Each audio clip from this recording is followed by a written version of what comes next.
제가 네이버 지식인 활동을 하다 보면 굉장히 많은 질문을 개인적으로 주시는데 그 중에서 많은 비중을 차지하는 것 중 하나가 바로 잇몸 염증, 고름주머니, 잇몸에 생긴 혹 이러한 내용입니다. 실제로 치과에서 진료를 하다 보면 종종 마주하게 되는 게 잇몸에 볼록 튀어나온 혹과 같은 고름주머니인데요. 시기를 놓쳐서 염증이 퍼지면 고생하실 수 있으므로 오늘은 이에 대해 알려드리려고 합니다.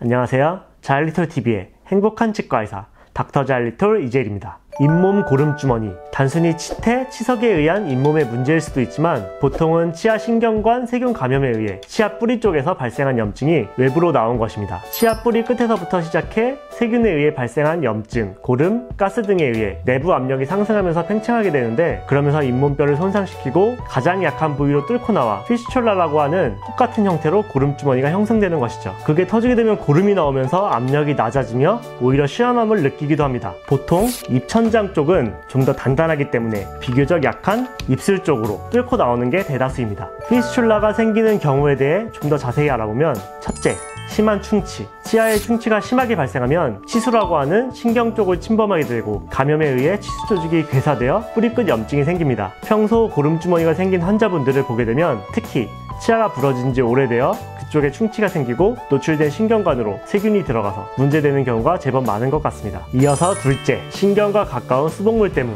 수복물이 신경과 가까이 위치하게 되면 간혹 계속 자극되어 치수 조직이 괴사되면서 감염이 발생해 뿌리끝 염증이 생길 수 있습니다. 애초에 신경과 가까운 충치를 치료하는데 막상 신경을 침범하지는 않아 신경 치료하기는 애매해서 가능한 신경 치료 없이 충치 치료한 경우에 나타날 수 있죠. 애매하고 추후 몇 년 내에 문제 생길 확률이 높다면 처음부터 신경 치료하는 것이 나을 수 있습니다. 셋째, 불충분한 신경치료. 신경치료가 완벽하게 이루어지기 어려운 몇 가지 원인에 의해 신경치료가 불충분하게 이루어진 경우 시간이 지나면서 신경관 속에 세균들이 침투하여 다시 감염이 발생하게 되고 치아 뿌리 염증이 재발할 수 있습니다. 그럼 치료는 어떻게 할까요? 잇몸 고름주머니의 경우 치태, 치석기원의 잇몸 염증이 원인이라면 잇몸 치료를 통해 고름을 제거하고 항생제를 먹으면 치유가 됩니다. 그러나 치아 뿌리끝 염증이 원인이라면 신경관 내의 세균 감염을 해결해야겠죠. 만약 고름이 심하게 차 있는 경우라면 IND라고 해서 잇몸을 째서 고름을 빼고 일정 기간 고름이 나오는 통로를 만들어줘서 치유되기를 기다리기도 합니다. 어쨌든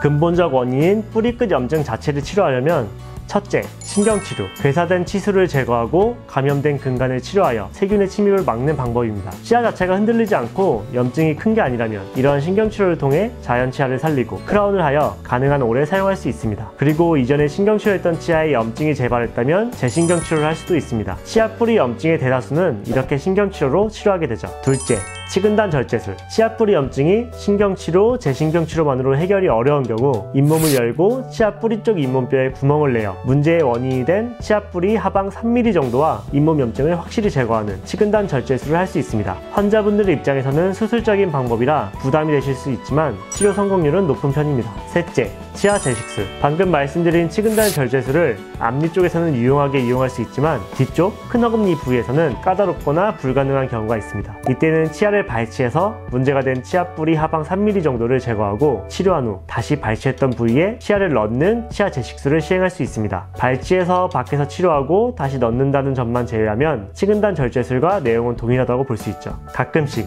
잇몸에만 뭐가 올라온 것이니 그냥 약만 먹으면 안 되냐고, 인사돌 이가탄 같은 잇몸약만 먹으면 되지 않느냐고 하시는 분들이 계신데 그러한 약들은 그저 보조제일 뿐이니 근본적인 원인의 제거, 신경치료, 치근단 절제술, 치아 제식술이 필요하겠습니다. 제 치과의사 친구는 그렇게 말하시는 분들한테 피부 좋아지려고 세수도 안 하고 좋은 화장품만 바르면 되느냐고 되묻는다고 하더라고요. 정말 재밌고 좋은 비유가 아닌가 싶습니다. 잇몸 고름주머니가 생겼을 때 치료받지 않고 방치한다면 첫째, 갑자기 급성 염증 발생. 잇몸이 심하게 붓고 입냄새도 생기고 아픈 건 당연하고 얼굴이 심하게 부어 결국 대학병원에 입원하여 수술적인 치료를 받아야 할 수 있습니다. 둘째, 자발통과 저작통. 가만히 있어도 치아와 잇몸에 통증이 심해지고 뭐라도 먹으려고 씹게 되면 통증이 더 심해질 수 있습니다. 셋째, 결국 발치. 방치해서 염증이 더 커지게 되면 발치가 꼭 필요한 상황에 이르게 됩니다. 최후의 치료 방법이라고 할 수 있겠네요. 발치를 하게 되면 임플란트나 브릿지 치료를 하게 되는데 오래 방치하신 분들은 잇몸뼈 손상이 너무 심해서 바로 임플란트 하기 어려운 경우도 보게 됩니다.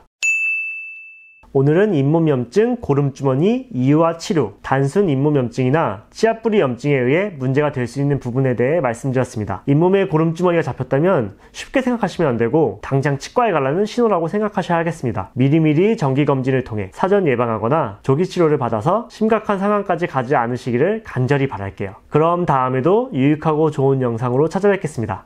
옆에 구독 버튼 그리고 좋아요 꼭 눌러주시고요. 감사합니다.